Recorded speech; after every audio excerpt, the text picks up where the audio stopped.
नमस्कार दोस्तों, स्वागत है आपका न्यूज बास्केट में। आज हम बात करने वाले हैं वर्ल्ड लेवल पर बढ़ रही महंगाई, उसके कारण, अमेरिका की उसमें भूमिका और इंडिया पर होने वाले इसके इम्पैक्ट के बारे में। वीडियो में आगे बढ़ने से पहले दोस्तों, हमें सपोर्ट करने के लिए वीडियो को लाइक करें, अपने दोस्तों को शेयर करें और चैनल को सब्सक्राइब करें। ये तो आप सब लोग जानते ही हैं कि पूरी दुनिया में महंगाई अपने शिखर पर है और अभी कम होने का नाम नहीं ले रही है। यहाँ हम बात करेंगे अमेरिकन बैंकिंग सेक्टर के कोलैप्स होने के बारे में, जहाँ अमेरिका के दो बड़े बैंक सिलिकॉन वैली और सिग्नेचर बैंक डूब गए। इसकी स्टार्टिंग होती है कोविड-19 पैंडेमिक से। कोविड-19 के कारण पूरी दुनिया के ज़्यादातर इंडस्ट्रियल सेक्टर डाउन हो गए थे, बट इन्वेस्टर्स ने देखा कि लॉकडाउन में जब सब कुछ बंद हो जाता है तब ये सॉफ्टवेयर बेस्ड कंपनियाँ ज़्यादा सक्सेसफुल होती है, जो घरों से ही कंप्यूटर या मोबाइल के द्वारा ऑपरेट हो सकती है। जिस कारण 2021 में सॉफ्टवेयर बेस्ड स्टार्टअप्स ने इन इन्वेस्टर्स के द्वारा बहुत पैसा रेज किया। अकेले अमेरिका में $330 बिलियन इन स्टार्टअप्स ने रेज किया, जो कि पिछले साल की तुलना में 2 गुना था। जब किसी को पैसा चाहिए होता है या उसे डिपॉजिट करना होता है तो तब उसे ज़रूरत पड़ती है एक बैंक की। यहाँ एंट्री होती है सिलिकॉन वैली बैंक की। ये बैंक टेक्नोलॉजी बेस्ड स्टार्टअप की पहली पसंद था, इसलिए इस बैंक में मार्च 2021 में टोटल डिपॉजिट लगभग $124 बिलियन था, जबकि ये एक साल पहले $62 बिलियन था। दूसरे बैंक्स की अपेक्षा इस बैंक में डिपॉजिट 100% जंप हुआ, जबकि इसी की तरह के कोई दूसरे बैंक की बात की जाए, जेपी मॉर्गन में 24% की इंक्रीज हुई डिपॉजिट में। अब बैंक में जब इतना पैसा आ रहा है तो बैंक पैसे का करता क्या है। अब यहाँ बात करेंगे बैंक के वर्किंग स्ट्रक्चर की। बैंकिंग भी एक इंडस्ट्री है जो फाइनेंस इंडस्ट्री के अंडर आता है। बैंक भी मार्केट में पैसा कमाने के लिए है।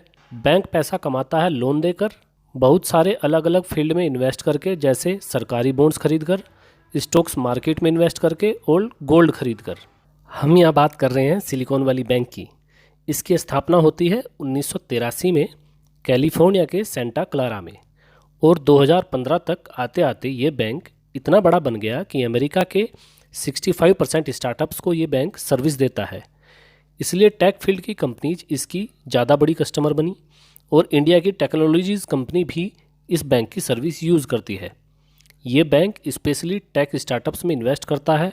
जो नए स्टार्टअप्स थे ये बैंक उन्हें लोन देता था, और यही स्टार्टअप्स अपना पैसा इस बैंक में डिपॉजिट रखते हैं। ज़्यादातर बैंक का पोर्टफोलियो डाइवर्सिफाइड होता है, जिससे दूसरे बैंक सभी इंडस्ट्री को कवर करते हैं, और ये सभी इंडस्ट्रीज़ इन बैंक की सर्विस यूज़ करती है। जबकि Silicon Valley Bank specially tech based startups के लिए काम करता था, और साल 2022 तक सिलिकॉन वैली बैंक अमेरिका का 16वां सबसे बड़ा बैंक बन जाता है। इसके एसेट्स $200 बिलियन को पार कर जाते हैं, और यहीं $175 बिलियन के डिपॉजिट रहते हैं। सिलिकॉन वैली बैंक इस डिपॉजिट से खरीदता है गवर्नमेंट बॉन्ड्स और कॉरपोरेट बॉन्ड्स, जैसे सब बैंक करते हैं। जब बैंक के पास पैसा होता है तो वो कुछ पैसा अपने पास रखकर बाकी पैसे को इन्वेस्ट कर देता है। जब अब तक सब कुछ सही हो रहा है, फिर प्रॉब्लम आई कहाँ। कोविड के टाइम पर इन्फ्लेशन को कंट्रोल करने के लिए American central bank federal reserve ने इंटरेस्ट रेट कम कर दिए थे। यहाँ समझने वाली बात यह है कि फेडरल रिजर्व ने इंटरेस्ट रेट कम क्यों किए। जब कभी किसी देश में मंदी आती है तो वहाँ का सेंट्रल बैंक इंटरेस्ट रेट कम कर देता है, जिससे ज़्यादा से ज़्यादा लोग लोन ले सके और मार्केट में पैसा आए। मार्केट में पैसा आने से मंदी कंट्रोल हो जाए। जबकि इसके उलट जब महंगाई बढ़ जाती है तब सेंट्रल बैंक इंटरेस्ट रेट बढ़ा देता है, जिससे लोगों के पास पैसे कम होंगे, लोग कम खर्च कर पाएंगे और चीज़ों के दाम नहीं बढ़ेंगे। कोविड के टाइम पर अमेरिकन फेडरल रिजर्व बैंक ने इंटरेस्ट रेट लगभग 0.05% तक कर रखे थे, और तभी सिलिकॉन वैली बैंक ने बॉन्ड्स खरीदे थे। बॉन्ड रेट और इंटरेस्ट रेट इन्वर्सली प्रोपोर्शनल होते हैं। जब इंटरेस्ट रेट कम होंगे तब बॉन्ड प्राइस बढ़ेंगे, और जब इंटरेस्ट रेट बढ़ेंगे तब बॉन्ड प्राइस कम होंगे। रशियन यूक्रेन वॉर की वजह से भी महंगाई बढ़ रही थी, जिसे कंट्रोल करने के लिए सेंट्रल बैंक ने इंटरेस्ट रेट बढ़ाए थे, और यहाँ यही हुआ।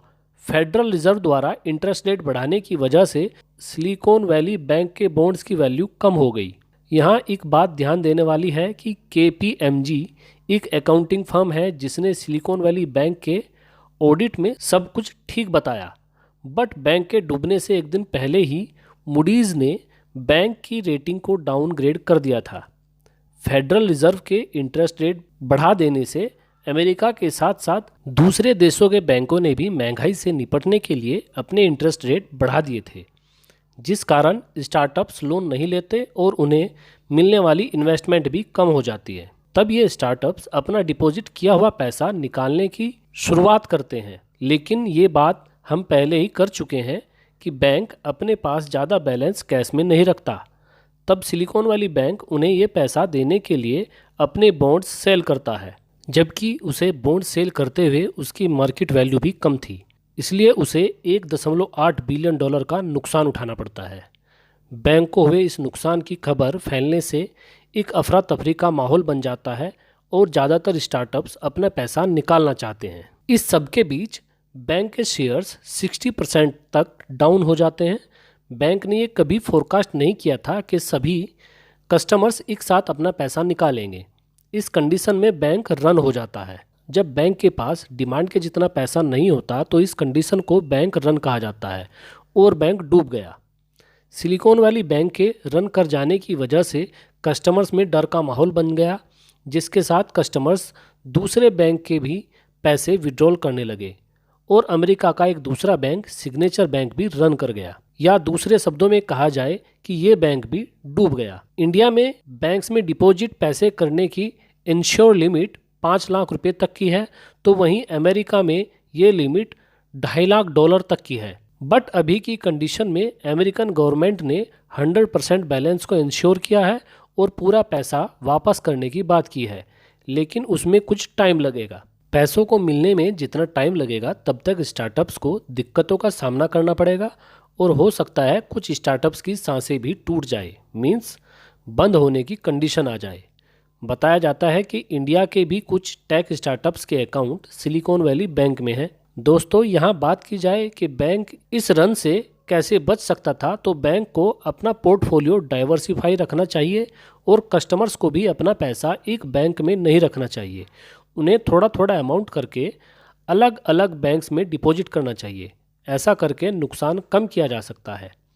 इंडिया के ऊपर इसके इम्पैक्ट की बात की जाए तो वर्ल्ड में मोस्ट ऑफ बिजनेस डॉलर में होता है और इंडिया अमेरिका को एक्सपोर्ट से ज़्यादा वहाँ से इंपोर्ट करता है, जिस कारण यहाँ की इकोनॉमी इन्फ्लुएंस तो होगी ही। उम्मीद है आपको ये वीडियो पसंद आया होगा। हमें अपने अकाउंट एक बैंक में रखने चाहिए या अलग अलग बैंक्स में, हमें कमेंट करके ज़रूर बताएं।